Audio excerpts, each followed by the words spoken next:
오늘도 말씀을 통해서 긴 말씀인데요. 그래서 오늘 좀 강연 많이 참고하면서 잠깐 이렇게 하지 않으면 너무 시간이 많이 갈 것 같다는 생각이 듭니다.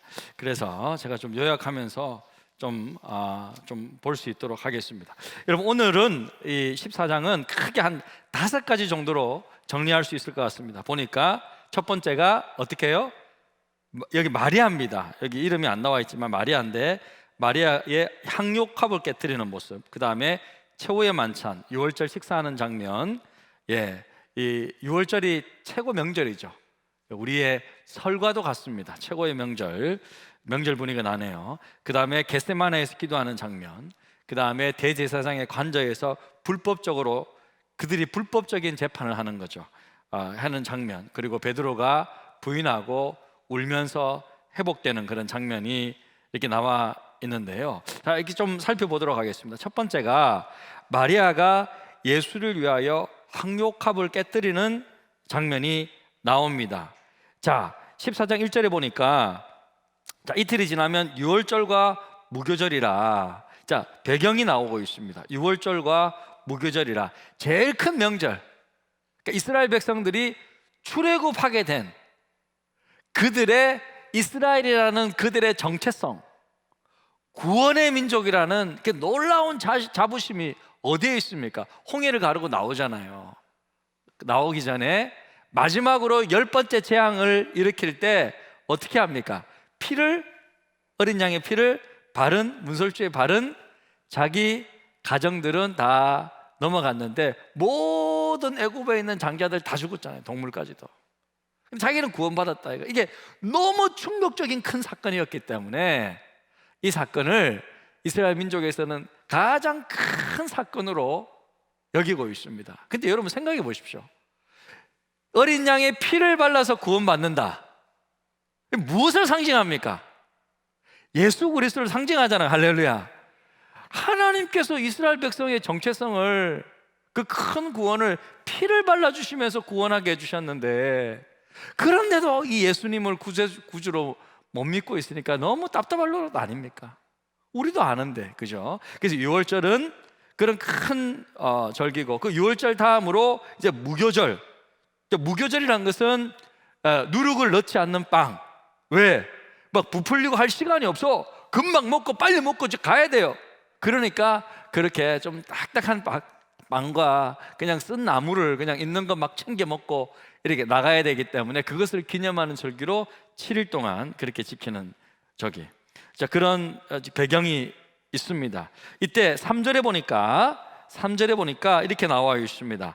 예수께서 베다니 나병 시몬의 집에서 식사하실 때, 자, 베다니가 어디입니까? 자, 우리 처음 그림 한번 보여주시겠습니까?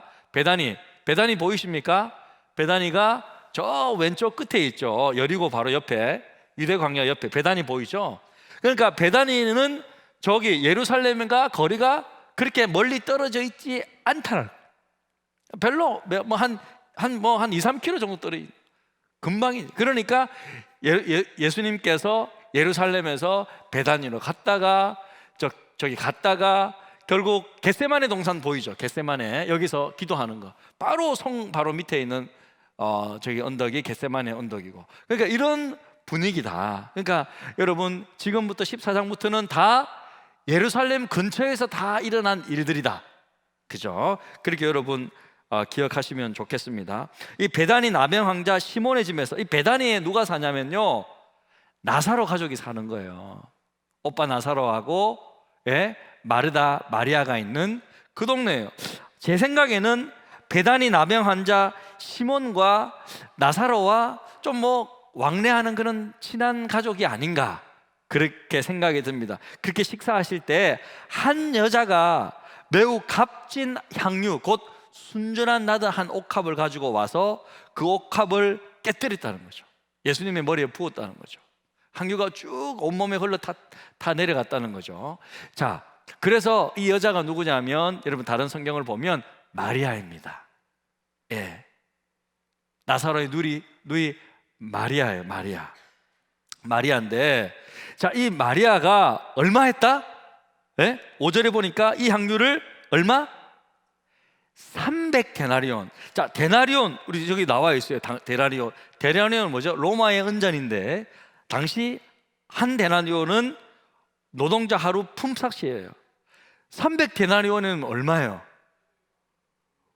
연봉이에요. 1년 연봉. 어? 연봉이 얼마나 되십니까? 얼마나 되시는지 모르겠는데 1년 동안 버는 돈이라고요, 여러분. 예? 뭐 우리나라 지금 평균 연봉이 얼마인지 모르겠는데 한 3만 달러, 3만 5천 달러 뭐 예를 들어서 그 정도 되면 한 4천만 원 된다. 4천만 원 정도. 그 정도로 되는 이 향유라는 것은 여러분 인도의 나드 식물 뿌리에서 추출한 그죠? 기름인데 이게 그냥 그 당시에는 이 향수가 귀했잖아요. 그러니까 이거 조금만 한 방울만 뜨려도 냄새가 쫙 나는 거는 값비싼 어떤 적이고 또 이것을 또 향유를 몸에 이게 뿌리면 마치 이렇게 시체가 부패되지 않도록 그렇게 하는데도 향유로도 쓰이고 그러니까 굉장히 비싼 거죠. 그러니까 보통 그 당시에 여인들은 이 향유를 모아가지고 어떻게 했다? 이제 뭐 그 당시에 뭐 적금을 넣습니까? 무슨 뭐 은행이 있겠습니까? 그러니까 이것이 너무 비싸기 때문에 여인들에게 이 향유를 이렇게 하나 가지고 있다는 것은 결혼을 할 때 쓰거나 그죠? 부모님 아플 때 막 쓰거나 어떻게 보면 그들이 가지고 있는 적금이에요. 적금. 이 적금이란 말이에요 이게. 그러니까 이거를 여러분 생각해 보세요. 이거를 그냥 조금만 부을 수도 있잖아요, 그죠?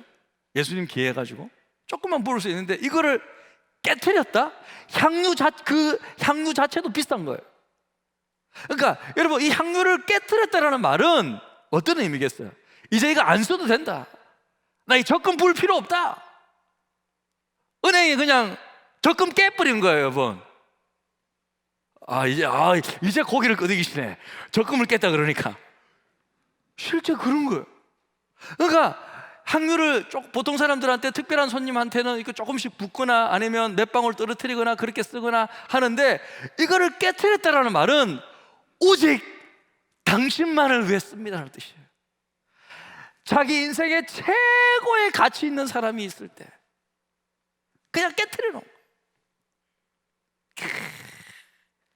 마리아는 그렇게 주님을 진짜 사랑했던 거예요. 와, 그러니까 이렇게 깨트릴 수 있었던 거죠.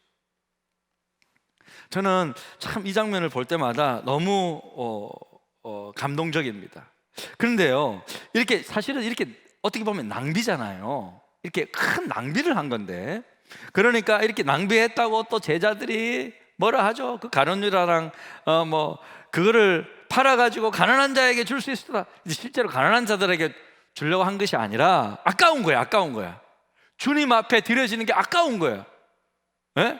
그렇게 이야기하면 안 돼. 옆에서요, 정말 주님을 위해서 많이 드리면, 어이구, 저렇게 많이 드려? 그렇게, 어이구, 아깝게. 그렇게 생각하면 안 돼요. 나도 저렇게 못 드리는데 저번에 드릴 수 있어서 감사하다. 이런 마음을 가져야 될 줄로 믿습니다. 그런 마음을 가져야죠. 그러니까 막 뭐라 해요. 그러니까 예수님께서 화가 났어요. 6절에 보니까 예수께서 이랬어요. 가만두라. 너희가 어찌하여 그를 괴롭게 하느냐. 그가 내게 좋은 일을 하였느니라. 여러분 여기에 좋은 일이라고 되어 있는데 6절에 좋은 일은 원어 말씀에 보면요, 아름다운 일이라는 의미예요. 뭐라고요? 아름다운 일이라는 뜻이에요. 그가 내게 아름다운 일을 하였다. 그러면서 예수님께서 이렇게 말씀하셨어요. 가난한 자들은 항상 너희와 함께 있으니 아무 때라도 원하는 대로 도울 수 있거니와 나는 너희와 항상 함께 있지 아니하리라. 자, 가난한 자들은 너희가 항상 있잖아. 아무 때나 다 할 수 있잖아. 하지만 나에게 이렇게 하는 것은 그렇게 할 수 있는 때가 제한적이라는 거예요. 그러니까 제가 항상 여러분에게 말하잖아. 뭐든지 다 때가 있다. 때가 있다. 때가 있다라는 거야. 다 때가 있어요, 여러분. 안 그래요, 여러분? 우리가 사실은 이제 참 이 본문 가운데 우리가 지금 우리 또 건축 공급하는 기간이라서 참 공교롭게도 이렇게 연결이 됐는데 다 때가 있습니다. 우리가 나중에 돈이 많아져 가지고 하나님 앞에 드릴 수도 있겠죠. 하지만 건축할 때는요, 하나님의 때는 이때밖에 없다라는 거죠. 이거 한 1, 2년 이때 쓰임 받는 거잖아. 이때 나도 딱 쓰여져. 이거 많이 다 지어지면 이거 쓰임 받을 일은 없잖아요. 안 그래요, 여러분? 다를 때 다르게 감사한금도 할 수 있고 할 수 있지만 이때는 이때밖에 없다라는 거죠. 제가 볼 때는. 그러니까 하나님의 귀한 때다. 다 때가 있다. 그죠? 예수님도 살아있을 때가 있다. 쓰임받을 때가 있다라는 거예요. 그래서 그러면서 8절에 보니까 그는 힘을 다하여 내 몸에 향유를 부어 내 장례를 미리 준비하였노라. 그러면서 예수님께 이 여인이 행한 일을 모든 사람에게 알리게 할 것이다. 그 지금 모든 사복음서 이 여인의 행적들이 다 기록되어 있잖아요, 그죠? 다 기록되어 있는데, 자, 우리 강해안을 보면, 자, 한번 정리해 봅시다. 강해안을 보면요, 예수님은요 마리아의 행위를 높이 칭찬했고 기념하게 했습니다. 왜? 아까 아름다운 일이기 때문에. 첫 번째는 마리아의 이 동기가 아름다웠어요. 이 동기가, 하나님 앞에 드리고자 하는 동기가, 그 마음이 어떤 마음이에요? 주님을 너무 사랑하는 거예요. 그러니까 아깝지가 않은 거예요. 계산이 되지 않는 거예요. 여러분 어떻습니까? 정말 좋아하는 사람, 사랑하는 사람 만나면 저랑 오늘 데이트할 때, 밥 먹을 때 얼마 8,000원 정도 쓰고 영화 볼 때 얼마 딱 쓰고 이렇게 막 계산하고 따집니까? 물론 예산을 짜기 위해서 하지만 그렇지 않잖아요. 해주고 싶은 건 뭐예요? 오빠가 다 해줄 테니까 시간 되냐? 오빠가요 그때는요 능력이 되는 거예요. 사랑하고 좋아하면요 오빠들은 능력이 많아요. 뭐 돈이 막 갑자기 돈이 막 생겨. 오빠들은 안 그래요 여러분? 예? 오빠들이 지금 고기를 푹 숙이고 있네. 오빠들 왜 저랬지? 원래 안 저런데 고기를 딱 끄덕여 줘야 되는데. 그렇지. 예, 그래요. 그잖아요. 그러니까 사랑하면 계산하지 않는다. 마리아는 예수님을 진정 사랑했다. 그런 동기가 있었다. 할렐루야. 그리고요 마리아는요 아름다운 기회를 가졌어요. 소중한 기회를 놓치지 않았어요. 예수님께서 장례 준비를 했다 그래. 야, 마리아가 예수님이 죽을 줄 알고 이렇게 그러면 부었을까? 여러분 제가 볼 때는요, 제 생각에는 마리아는 예수님을 사랑했기 때문에 어떻게 예수님이 죽을 줄 자기가 먼저 알았겠어요? 몰랐겠죠. 근데 뭔가 본능적인 여자의 직감이 있었던 것 같아요. 그러니까 왠지 내가 이때 뭔가를 예수님께 하지 않으면 안 될 것 같은 그런 본능적인 마음이 있었던 것 같아요. 왠지 내가 이때 뭔가를 드리지 않으면 안 될 것 같아. 이분을 위해서 내가 뭔가를 해야 될 것 같아. 그런 본능적인 직감에 내가 두 번 다시 못 볼 것 같아. 그런 마음이 들었는지 그냥 다 부어버리는 거야. 있을 때 해야겠다. 기회를 살린 거죠. 할렐루야. 이제 돌아가시면 못하는 거죠. 부활하셨는데 뭐 붓겠어요 확률을? 부활하신 예수님 이때밖에 없다라는 거죠. 이 놀랍게도 주님을 사랑했기 때문에 이 소중한 기회를 살렸어요. 이야, 놀랍습니다. 그리고 아름다운 최선이 있었습니다. 그녀가 할 수 있는 최선을 다했습니다. 생각했겠죠. 아 맞다, 내가 주님께 뭘 드릴 수 있을까? 뭘 할 수 있을까? 특송을 할 수 있을까? 뭘 할 수 있을까? 어떻게 내 이 사랑과 감사를 표현하지? 왠지 지금 좀 해야 될 것 같은데 생각하다가 향유가 있잖아. 내 결혼 준비 자금 향유가 있잖아. 조금만 가서 부을까? 컵에 따라서 부을까? 몇 방울 떨어뜨릴까? 아니야, 다 드려야지. 그러면서 적금을 깨가지고 그냥 팡 깨뜨려가지고 그를 왜 다 써버리는 거예요. 할렐루야. 주님 기뻐하셨습니다. 그 마음을 받은 거죠. 그 동기를 받은 거죠. 그 최선을 다 받은 거죠. 옥합 깨뜨리는 것은요 오직 중요한 그 한 사람을 위해서 쓰는 거예요. 와, 여러분 정말 우리가 주님을 위한 우리 마음 가운데 이런 아름다운 동기가 있기를 축복합니다. 이런 아름다운 기회가 있기를 축복합니다. 이런 아름다운 최선이 있기를 축복합니다. 그렇게 주님 섬기는 거예요. 주님은요 내가 뭐 다 필요한 거 다 쓰고 정말 남아가지고 이거 좀 남네. 그래도 이거 내가 진짜 내가 정말 쌍꺼풀 수술할 돈인데 어떻게 해야 되나 뭐 이렇게 해가지고 막 이렇게 하는 게 아니라는 거예요. 그죠? 그렇게 아니에요. 주님은요 먼저 드리는 거예요. 때로는 적금 깨는 거죠. 때로는 이렇게 하는 거죠. 여러분의 옥합은 무엇입니까? 여러분의 옥합이 무엇입니까? 여러분에게 있어서 가장 귀한 것은 무엇입니까? 그것을 깨뜨릴 수 있는 이유는 뭡니까? 정말로 한번 여러분 이 말씀 듣고 좋은 말씀이야 그렇게 넘기지 마시기를 바랍니다. 이 말씀을 들으면요 도전을 좀 받아야 돼요. 저도 그랬구나, 마리아는 이렇게 해서 쓰임받았구나, 그래서 주님의 칭찬을 받았구나, 그가 죽고 2000년이 지났지만 지금도 그녀의 이름이 거론되고 예수님의 칭찬은 남아있구나. 할렐루야. 이렇게 저와 여러분이 주님 앞에 놀랍게 쓰임받기를 축복합니다. 예, 그렇게 쓰임받기를 바라고요. 그러면서 이제 유월절 식사하는 이제 단계로 이제 넘어가요. 유월절 식사하는데, 여러분 제가 주일날 이야기했듯이 이 유월절 식사 최고의 만찬, 우리 교회 식탁에도 있더라고요. 그죠? 레오나르도, 예, 디카프리오가 아니고 레오나르도 다빈치가 그린 최후의 만찬. 그게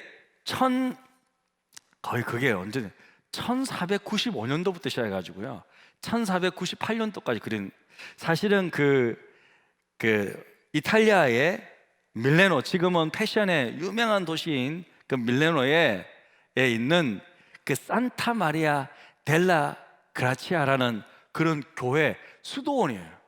수도원에 그 그림이 사실 있는데, 수도원의 수도사들이 그 식당에서 밥 먹을 때 그 그림을 본 거예요. 주님도 저렇게 최후의 만찬을 하셨지 하면서 보면서, 이렇게 식사하면서 그림 보면서 말없이 그냥 이렇게, 그때 수도사들은 말없이 식사를 이렇게 하거든요. 뭐 말할 때도 있지만. 그러니까 이제 거기 저는 그 그림을 너무 보고 싶은 거예요. 실제로 보고 싶은 거예요. 근데 가서 보니까요 아무나 못 들어가요. 예약이 한 몇 개월 전부터 이렇게 예약돼 있어가지고 못 들어가요. 근데 저는 공부하러 갔기 때문에 꼭 보고 싶은 거예요.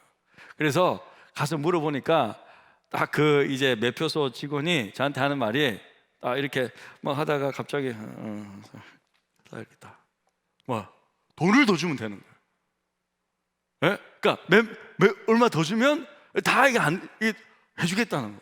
오해 들여 보내주겠다. 와, 여기까지 왔는데 돈을 더 줘야지. 그래서 돈을 더 주고 실제 들어갔어요. 그래서 실제 그림이 여러분 한번 보시겠습니다. 그 다빈치 제가 찍은 겁니다. 실제 찍은 거예요. 저게 원래 그렇게 해가지고 2차 대전 때 다 부서지고 했는데, 저기 다시 벽을 세워서 다시 이렇게 이제 거의 원산복귀한 그림이에요. 다음 그림을 보면, 이렇게 큰 벽화예요. 식탁의 하나의 벽화 중에 하나인데, 다음에 보면, 자 이렇게 조금 더 가까이 찍었고, 그 다음에 보면, 제가 있습니다. 제가 지금 합성사진 아니고 확실하게 제가 했다는 거. 근데 여러분, 실은요 예수님이 저렇게 식사를 하셨을까? 아니에요. 제가 왜 저 그림을 보여드리냐면, 영감은 있는 거지만 저렇게 서양식의 어떤 모습, 서구식의 저런 식탁의 모습이 아니라, 실제로 예수님은요 어떻게 식사를 그 당시에는 어떻게 했냐면, 만찬이나 보통 때는 저런 형태예요. 약간 비스듬하게 누워가지고 이런 형태인데, 좀 더 정확하게 하면요, 그 다음 그림을 보면 저런 형태입니다. 실은 이렇게 디귿자로 되어 있고, 다 쿠션이 있고, 이렇게 하나 있고, 가운데 저기 비어 있는 데는 서버들이 와가지고 하고. 그러니까 보통 때는 이렇게 앉아서 먹지만 만찬을 할 때는 저런 식으로 한다는 거예요. The Last Supper, 그러니까 최후의 만찬을 하시거나 식당을 할 때는 저렇게 되어 있기 때문에 어떠냐면 발이 뒤에서 보이고, 그러니까 보면 이제 다른 여인이 예수님의 발을 씻기고 그런 장면들이 나온단 말이에요. 그럼 발을 씻긴다는 거는 저렇게 돼야 되는 거예요. 그러니까 이제 사실은 그 향유를 깨트리고 하는 이런 것들도, 여러분 뭐 발을 씻기고 하는 그런 장면들이 이제 다른 성경의 사복음서에는 나왔는데, 발을 씻길 때 어떻게 씻겨요? 저렇게 앉아서 식당에 있으면 그 식당 안으로 그 구석진데 여자가 들어가야 되는 거잖아요. 그게 아니고 저 뒤에서 씻기는 거예요. 저런 형태라는 거죠. 그래서 그 누가복음 말씀 보면요 이런 구절이 있어요. 자, 누가복음 7장 한번 보여주시겠습니까? 누가복음 7장 38절. 예수의 뒤로 왔다는 거죠. 예수의 뒤로 그 발 곁에 서서 울며 눈물로 그 발을 적시고 자기 머리털로 닦고 그 발에 입 맞추며 그 향유를 부으니. 자, 무슨 말 알겠어요? 그 예수의 뒤로 왔는데 어떻게 발을 씻기냐고요? 예수의 뒤로 왔는데 발을 어떻게 씻기냐요? 아까 그렇게 누워 있으니까 발을 씻기죠. 다시 한번 그 그림. 다시. 자, 저렇게 되면 뒤로 오면 발을 씻기잖아요. 여러분 이해가 되시죠? 자, 이런 식으로 말씀을 이해해야 되는 거죠. 그죠? 다빈치 그림을 생각하면 안 됩니다.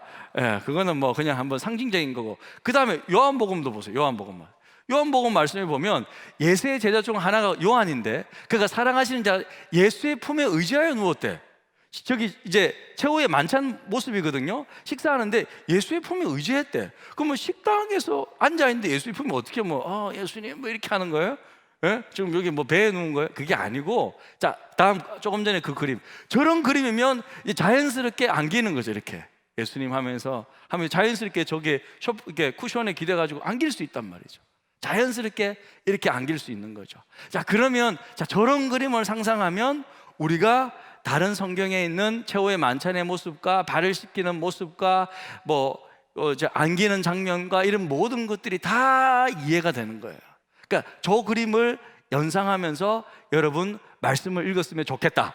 자, 그렇게 생각하면 좋겠고요. 그래서 이 최후의 만찬에 대한 예수님께서 이야기하실 때, 자, 이렇게 하면서 내 살을 먹으라, 이거는 내 살이고 이 피를 마시라, 이렇게 하면서 말씀하셨는데 배경이 있죠. 이 먹으라는 말은 마치 구약의 만나를 형상시켜요. 아무것도 먹을 수 있는 게 없잖아요. 유일한 게 뭐야? 만나만 먹을 수 있잖아. 그리고 만나를 먹어야 살잖아요. 할렐루야. 그렇듯이 이거는 내 살이니 나를 먹으라. 그러니까 나를 영접하라는 의미죠. 나를 영접하라는 의미. 나를 믿으라는 의미예요. 영접하라. 나를 믿으라. 그런 의미죠. 두 번째, 짐승의 피도, 자, 내 피를 마시라는 말은 짐승의 피도 이스라엘의 죄를 사했잖아요. 그렇게 옛날에 제사 지냈잖아요. 하지만 예수의 피는 어때요? 모든 인류의 죄를 용서하고도 남는다 이거예요. 그러니까 예수님의 피로 우리와 새로운 언약을 맺으면서 이제 나를 믿고 내가 십자가에서 흘린 피를 믿는 자는, 그죠? 그러니까 마신다, 먹는다라는 의미는 다 영접한다, 믿는다라는 의미죠. 저 피가 내가 흘릴 피인데 예수님께서 대신 흘려주셨다, 저 피가 나의 모든 죄를 씻기는 피다 라고 믿는 자, 마시는 자, 믿는 자는 구원을 얻는다. 할렐루야. 그런 의미죠. 그것을 시각적으로 보여주는 거죠. 그래서 우리는 정말 예수 성찬식은요, 지금 하잖아요. 지금 코로나 때문에 못하고 있지만 너무 아쉽죠. 못하고 있지만 이것을 오늘날에도 행한다. 기념하라 말씀하셨기 때문에, 자, 우리가 이렇게 하는 겁니다. 자, 그 다음에 예수님께서 이 최후의 만찬 끝나고 나서 이제 그 중에 한 명은 나 팔리라 그러면서 말씀하시면서 이제 겟세마네 가서 기도하는, 이제 베드로가 부인하는 것은 조금 이따가 보고 겟세마네에서 기도하는 장면이 나와 있는데요. 자, 여러분 여기 겟세마네 기도하는 장면을 보면 여러분 어떻습니까? 예수님 모습이 어때요? 좀 굉장히 나약하게 보이지 않습니까? 어떻게 보면, 네? 여러분 어떤 것 같아요? 저는요, 이 겟세마네에서 예수님의 이 기도하는 모습을 볼 때 진짜 제가 느낄 수 있는 것은 예수님은 완전한 사람이시구나. 할렐루야. 예수님은 정말 사람이라는 것을 그냥 고통을 못 느끼는 것이 아니라 실제 고통을 느낀다라는 거예요. 그러니까 이게 너무 힘들다라는 걸 알고 있다. 그리고 또 예수님은 완전한 하나님이시구나. 할렐루야. 이 두 가지를, 왜? 예수님이 하나님이시기 때문에 모든 것을 알기 때문에 이 고통이 얼마나 힘든지를 하나님의 관점에서 알고 있는 거예요.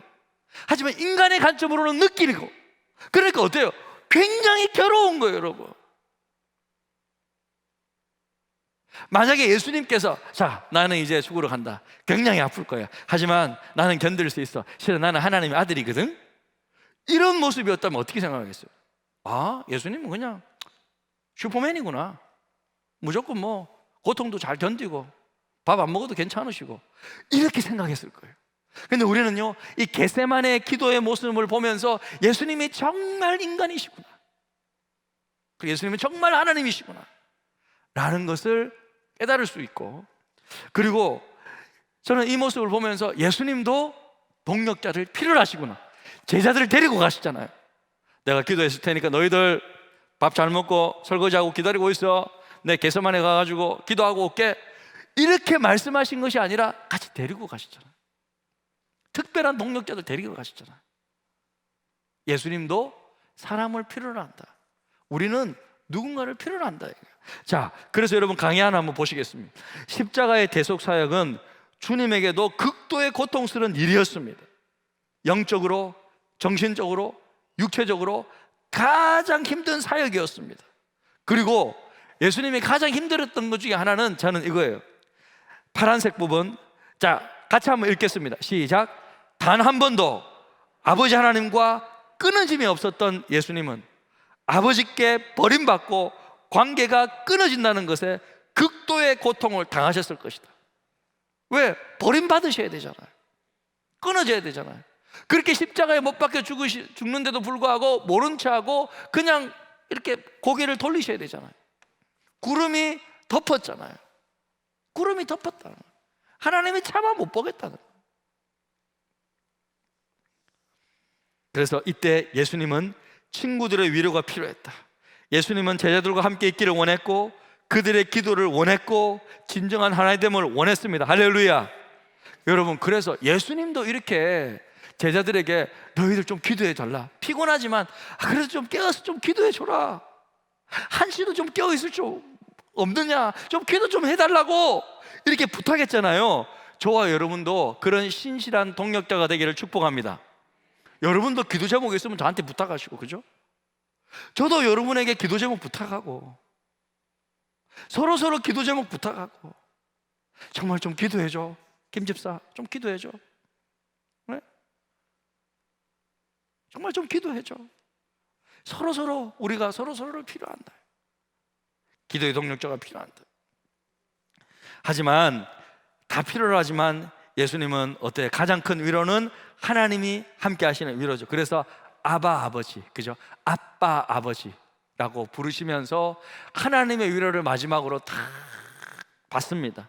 그러면서 쫙 기도하면서 결국 뭔가 본인과 하나님과의 관계 속에서 그렇구나, 아버지의 뜻이 무엇입니까? 내 원대로 마옵시고 아버지의 뜻대로 해주십시오 라고 계속 기도하는 가운데 아버지의 뜻을 발견했겠죠. 내 뜻은 그것이다. 뭐 그런 마음과 강력한 성령의 사인과 확신이 있었겠죠. 딱 결단하니까 그래, 딱 결단이 있었어. 딱 확정했어요. 그러니까 딱 일어나라, 함께 가자. 이제 딱 데리고 가는 거예요. 할렐루야. 그런 거예요.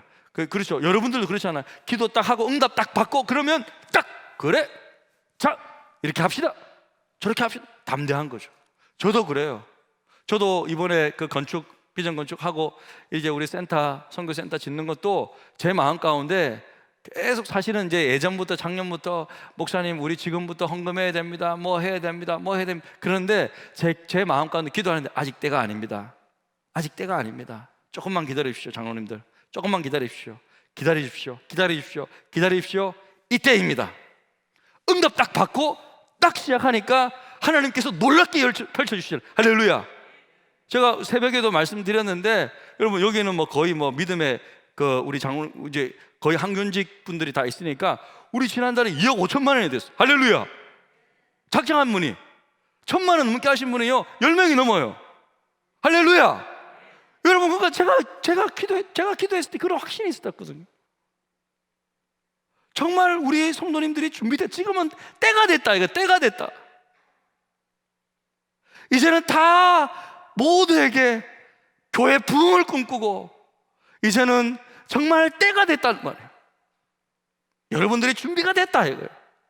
돈이 준비가 된 게 아니라 믿음이 준비됐고 이제는 할 수 있는 용기가 생겼고 이제 우리가 하면 된다라는 확신이 있다는 거예요. 할렐루야.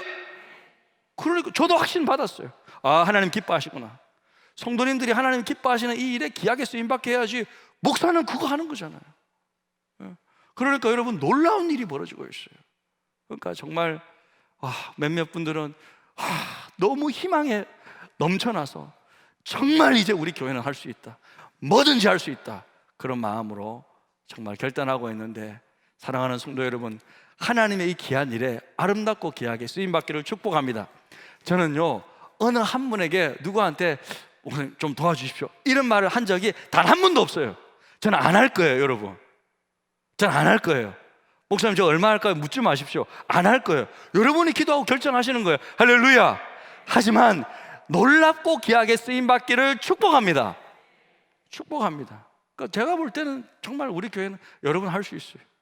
특별히 우리 장로님들, 권사님들, 안수입사님들 이분들이 다 정말 크게 작정하셨고, 제가 액수를 말씀드려서 너무 죄송합니다만 어떤 분은 5천만 원도 하셨어요. 그러니까 인생을 드리는 거죠. 정말 자기의 뭐 어떤 가족들의 뭐 자식에게 물려주고 그게 중요한 게 아니라 이거부터 해야 된다 이거예요. 할렐루야. 그런 믿음이 있으니까 우리가 해내는 거예요. 하나님께서 그렇게 놀랍게 이루어 주실 줄로 믿습니다. 아멘. 아멘. 그렇게 정말 기도 응답 딱 받으시고 딱 확정되니까 이제 제자들과 함께 갔습니다. 42절 우리 같이 읽겠습니다. 42절 한번 읽어보겠습니다. 시작. 일어나라, 함께 가자. 보라, 나를 파는 자가 가까이 왔느니라. 할렐루야.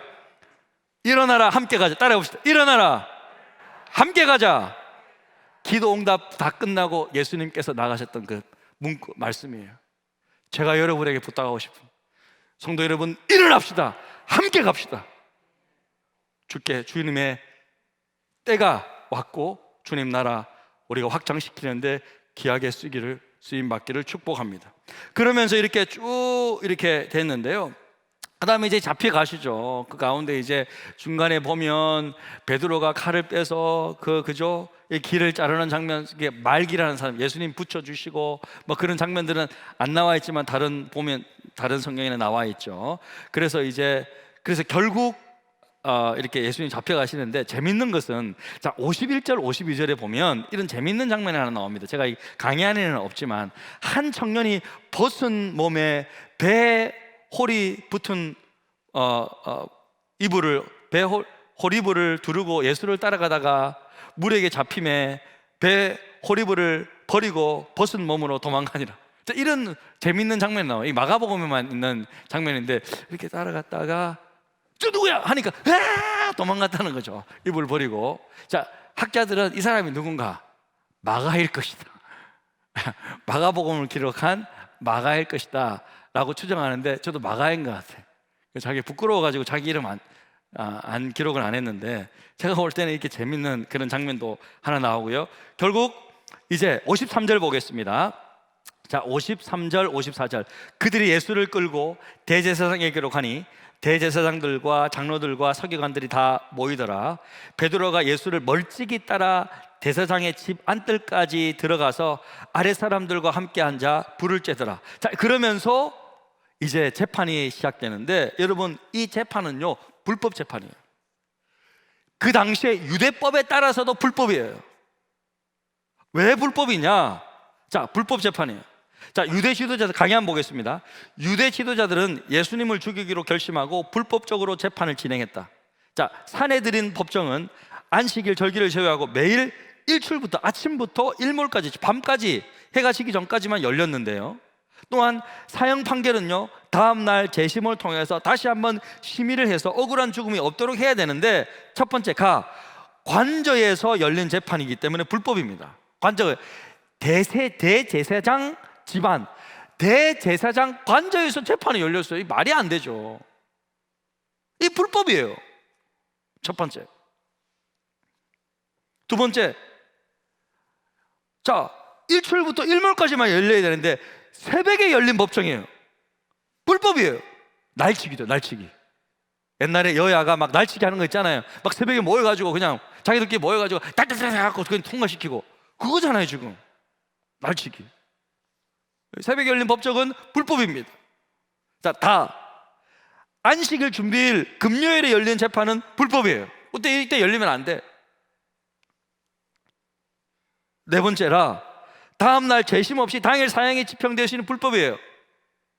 사형이 적용된다 그러고 자기들 못하니까 결국 빌라도 총독에 의해서 허락받고 이제 하는 거죠. 다 불법이에요. 그러니까 이 재판은 불법이다.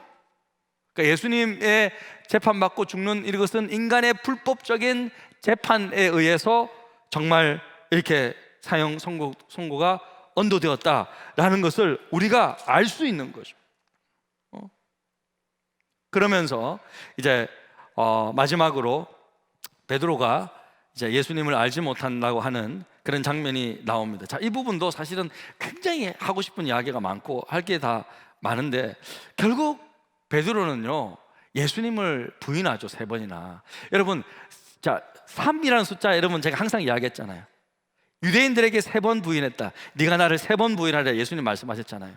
3번 부인하라 하는 것은 3번만 딱 부인한다, 4번째는 부인 안 한다, 그런 의미가 아니라 그랬죠. 자, 3번 부인한다는 의미입니까? 완전히 부인한다는 뜻이에요. 완전히 나는 너를, 예수님을 모릅니다 라고 부인하는 완전수를 의미하는 거죠. 그러니까 베드로는 예수님을 완전하게 확실하게 부인했다는 그런 뜻입니다. 네. 자, 그런 의미인데 왜 이렇게 부인하고 이렇게 넘어졌을까? 왜냐면요, 제가 찾아본 것은 첫 번째가 뭐냐면 베드로는요 어떤 게 있냐면요 29절을 한번 보세요. 29절에 베드로는 그냥 저는 절대 예수님을 버리지 않겠습니다 그런 식으로 말하지 않고 항상 어떤 식으로 말하냐면 자기가 튀어야 돼요. 자기가 좀 잘나야 돼. 자기가 중요해. 그래서 베드로가 여짜오되 다른 사람 다 버릴지라도, 예수님 다 저것들은 안 돼요, 다 버릴지라도 나는 안 그럽니다. 나는 안 그럽니다. 이런 식으로 늘 이야기해요, 베드로는. 그러니까 자기가 중요하다는 거예요. 자기가 드러내기를 좋아하고 자기가 늘 앞세우기를 원하고 다른 사람과 늘 비교하는 사람은 넘어질 확률이 높다. 여러분 이 말씀은 좀 제가 지금 하는 말을 여러분 기억해 주십시오. 주님 섬기는 거는요 비교하면서 섬기는 것이 아니에요. 내가 그냥 섬기는 거예요. 계속 또 건축원금 이야기 계속 나오는데, 다른 사람 얼마 했기 때문에 최건사 얼마 했대. 얼마 했다고? 나 그럼 바꿔야지. 여보, 최건사 얼마 했대? 우리 이거 해야 돼. 그렇게 하지 말아요. 그렇게 하지 말아요. 그냥 기도하고 그냥 내가 하라.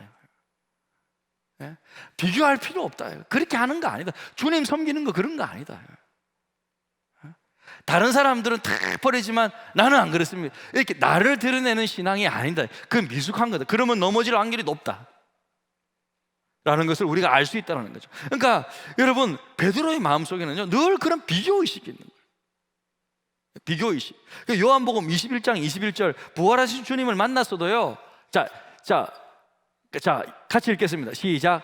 이에 베드로가 그를 보고 예수께 여쭤 주님, 이 사람은 어떻게 되겠습니까? 예, 사도 요한을 두고 말하는 거거든요. 사랑하는 예수님, 이 사람은요, 너는 이제 띠띠우르고 이렇게 힘들게 될 것이다 하니까, 그럼 이 사람은요? 그러니까 늘 비교를 하는 거예요. 자기와 다른 사람, 자기와 요한을, 자기와 다른 사람, 늘 비교를 하다 보니까 참 이렇게 좀 넘어지게 되었다. 그래서 여러분 비교의식과 반대는요 창조의식입니다. 따라해 봅시다. 창조의식이 뭘까요? 창조의식이라는 것은 뭐냐면 하나님께서 나를 독특한 존재로 나를 만드셨다. 하나님은 나를 나로만 만들었다. 우리 차정구 장로님 앉아 계신 하나님이 차정구 장로님은 차정구 장로님밖에 없다 이거예요. 왜? 이런 분은 없다 이거예요. 여기 체격 좋고 그죠? 배도 좀 나오고 뭐 이런 분은 없다 이거예요. 좋은 건 아니지만 이런 분은 없다 이거예요. 권사님 노리고 우리 이런 분은 없다 이거예요. 나만 있다 이거예요. 집사님만 있다. 자, 따라해 봅시다. 나는 나다. 그러니까 비교할 게 아니고 비교 대상이 안 되는 거죠. 왜? 나는 나밖에 없으니까. 나는 나밖에 없는데 누구랑 자꾸 비교를 해요. 나는 나밖에 없다니까요. 나 DNA는 나밖에 없어요. DNA는 다 틀리다고 했잖아요. DNA가 뭐예요? 유전자 지도잖아요. 지도가 뭐예요? 설계도면이잖아요. 그러니까 하나님께서 나를 향한 설계도면을 엄청나게 그려가지고 그 설계도면, 나를 위한 설계도면은 나밖에 없다. 쌍둥이라도 DNA는 달라. 그죠? 다 다르다 이거예요. 하나님이 나를 위해서는 나를 찍어낸 게 아니라 나를 위해서 생각하고 얘를 어떻게 만들어야 되지? 내가 어떻게 만들까? 진짜 나 어떻게 만들지? 박태성 목사를 저 어떻게 내가 만들지? 한 70대면 이렇게 머리가 좀 잘 이렇게 멋있게 또 드러나게 해줄까? 하나님이 디자인했다 이거예요. 모든 것들을 다 나를 위한. 그러니까 여러분 절대 비교의식을 갖지 말기를 축복합니다. 창조의식을 가져야 돼요. 하나님이 나를 창조했다. 나는 나다 이거야. 그래서 여러분 영어에는 이런 표현이 있어요. Be yourself. 여기 나와 있죠. Be yourself. 너 자신이 되라. 되라는 거죠. Yourself. 너 자신이 돼. 따라해 봅시다. Be yourself. 너 자신이 되라. 나를 향해서 Be myself. 너는 너야. 너가 되라. 하나님이 창조하신 나밖에 없다. 아무리 작대기를 짚고 다녀도 원사님, 아이고, 하늘로 나밖에 없다 이거예요. 나밖에 없다. 나는 나다. 여러분 멋있습니다. 여러분 최고로 예뻐요. 여러분 최고로 잘생긴 사람. 절대 다른 사람과 비교하지 마시길 바랍니다. 비교의식을 끝내고 창조의식을 가지셔야 돼요. 예. 그래서 여러분 이거 안 되면 넘어져. 왜 이게 제가 항상 강조하냐면요, 이게 안 되면 늘 비교하니까 별거 아닌 거 가지고 쟤는 이만큼 있는데 나는 이만큼 있다. 늘 몇 푼 더 가진 거 가지고 덜 가진 거 가지고 쟤는 몇 평에 사는데 나는 이 평수에 산다. 지평수 그거 가지고 비교하고 그러지 말자 이거야. 우리는 그럴 필요가 없다. 그 다음에 베드로가 왜 넘어지냐면 두 번째는요, 위기. 예수님 자기의 스승이 넘어지는 위기 때문에 신앙의 모습이요 소극적으로 바뀌어 버렸어요. 원래는 항상 적극적이고, 그죠? 나를 한번 바다에서도 나를 한번 바다 위에 건너올 수 있도록 해주십시오. 그 바다 위로도 걸었던 사람인데, 이렇게 적극적인 신앙인데 멀찍이 쫓아. 자, 54절에 보니까 예수를 어떻게 쫓았다고요? 예? 54절에 베드로가 예수를 어떻게 따라? 멀찍이. 여러분, 멀찍이 따라가는 신앙 갖기 시작하면 넘어집니다. 시험 드는 거예요. 적극적으로 하다가 내가 수요일도 나오고 주일도 나오고 열심히 하고 교회에서 목사님 하자 그러면 적극적으로 다 하다가 나는 나이도 들었고 나는 가진 것도 없고 나는 힘들고 이렇게요 계속 하다 보면요 시험 들어. 그러면 안 돼요 여러분.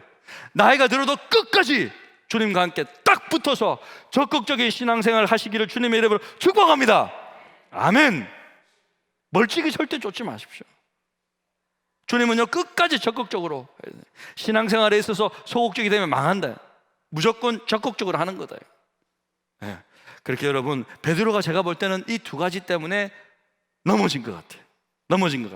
그럼 어떻게 회복할 수 있는가? 이것만 말씀드리고 마치겠습니다. 첫 번째요, 베드로에게는요 말씀이 있었어요. 가슴 속에. 72절에 보겠습니다. 72절. 자, 72절에 보니까 자 함께 읽습니다. 72절 시작. 닭이 곧 두 번째 울더라. 이에 베드로가 예수께서 자기에게 하신 말씀, 곧 닭이 두 번 울기 전에 내가 세 번 나를 부인하리라 하심이 기억되어 그 일을 생각하고 울었더라. 예, 베드로는요 그저 예수님께서 자기에게 내가 부인할 거야 라고 미리 경고해 준 그 말씀을 생각하고 기억하고 울었어요. 울었다라는 말은 뭐예요? 이제 내가 잘못했구나 하고 회개가 터진 거죠. 회복의 시작이에요. 그러니까 말씀이 생각나서 내가 깨닫게 되고 주님 내가 잘못했네요. 하나님 말씀 듣고 깨닫고 기억해서 회개가 되면 회복되는 거예요. 그러니까 말씀이 내 속에 있어요. 그러니까 말씀이 있었어요. 그리고 우리가 누가복음을 보면요 예수님께서요 베드로를 위해 집중적으로 기도해 주었다는 모습을 볼 수 있습니다. 누가복음 22장 31절에서 32절 말씀인데요. 자, 우리 누가복음 22장 31절 32절 같이 읽겠습니다. 화면 보시고 시작. 시몬아 보라, 사탄이 너희를 밀가부르듯 하려고 요구하였으나 그러나 내가 너를 위하여 내 믿음이 떨어지지 않기를 기도하였노라. 너는 돌이켜 후에 내 형제를 굳게 하라. 너 시험 당할 거야. 하지만 내가 너를 위하여 내 믿음이 떨어지지 않기를 기도했다는. 할렐루야. 우리 주님의 기도가 있었어요. 중보 기도가 있었어요. 기도가 있었어요. 말씀이 있었고 주님의 기도가 있었어요. 성령이 오늘도 우리를 위해 중보해 주시죠. 우리가 서로 중보 기도해 주죠. 제가 여러분을 기도하죠. 서로 기도하죠. 기도가 있으면 넘어지지 않는다. 우리 권사님 시험 들지 않도록 해주십시오. 내 발언이 시험 들지 않도록 용기를 주십시오. 굳게 하게 해주십시오. 강력한 중보 기도가 있었어요. 그리고요, 사실은 누가복음 말씀에 보면 주님이요, 예수님 그 베드로가 부인할 그 순간까지도 예수님은 재판받고 있고 힘드는데도 그 대제사장 바라보는 것이 아니라 베드로, 멀리 있는 베드로를 끝까지 바라보고 있었어요. 네, 그게 구절이 나와요. 누가복음 22장 61절 같이 읽겠습니다. 시작. 주께서 돌이켜 베드로를 보시니, 끝까지 부인 3번 하는 그때도 계속 보고 있었다는 거예요. 그 예수님을 보면서 눈이 마주쳤어요. 예수님과 눈이 마주쳐가지고 통곡하고 온 거예요. 한가 여러분, 예수님께서 베드로를 바라보는 눈이, 네 3번 나를 부인했지? 내가 두고 보고 있어. 너 나한테 혼날 줄 알아. 이렇게 바라보고 계셨습니까? 그게 아니에요. 우리 주님은요, 베드로를 그냥 지켜보고 계세요. 그래도 내 너 보고 있어. 베드로야, 내가 말한 대로 너 넘어졌지? 그래도 나 너 보고 있어. 내가 너 보고 있다고. 내가 너 지켜보고 있다고. 주님이 끝까지 지켜봐 주셨습니다. 사랑하는 성도 여러분, 주님이 여러분 보고 계십니다. 우리가 자식들도 있잖아요. 키우다 보면 힘들고 넘어질 때가 있잖아요. 그래도 포기하지 말고 우리가 끝까지 지켜봐 줘야 합니다. 끝까지 지켜봐. 아들아, 나 너 엄마가 너 위해 기도하면서 너 계속 지켜보고 있다. 딸아, 내가 너 기도하면서 계속 지켜보고 있어. 계속 지켜볼 수 있어야 합니다. 우리 주님은 우리를 지금도 지켜보고 계십니다. 그래서 여러분, 이 중요한 시간을 우리가 보내고 있는데, 여러분, 우리가 시험에 들지 않고 정말 믿음에 굳게 서서 주님이 나를 보고 계시다는 것을 기억하면서 정말 주님의 귀한 일에 아름답게 쓰임받고 여러분의 신앙도 더 자라가고 승리하는 여러분 다 되었으면 좋겠습니다. 할렐루야, 아멘. 자, 우리 찬양하면서 좀 기도의 자리로 나갔으면 좋겠습니다. 우리 마리아 생각하시면서 우리 이 찬양하면서 주님 앞에 나갔으면 좋겠습니다. 내게 있는 향유 옥합 주께 가져와 그 발 위에 입 맞추고 깨뜨립니다.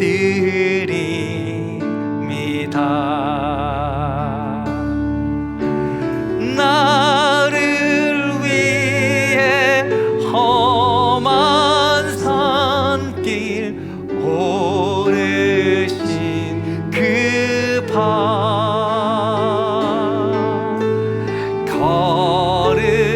걸음마다 크신 사랑 새겨놓았네. 내게 있는 항력함, 내게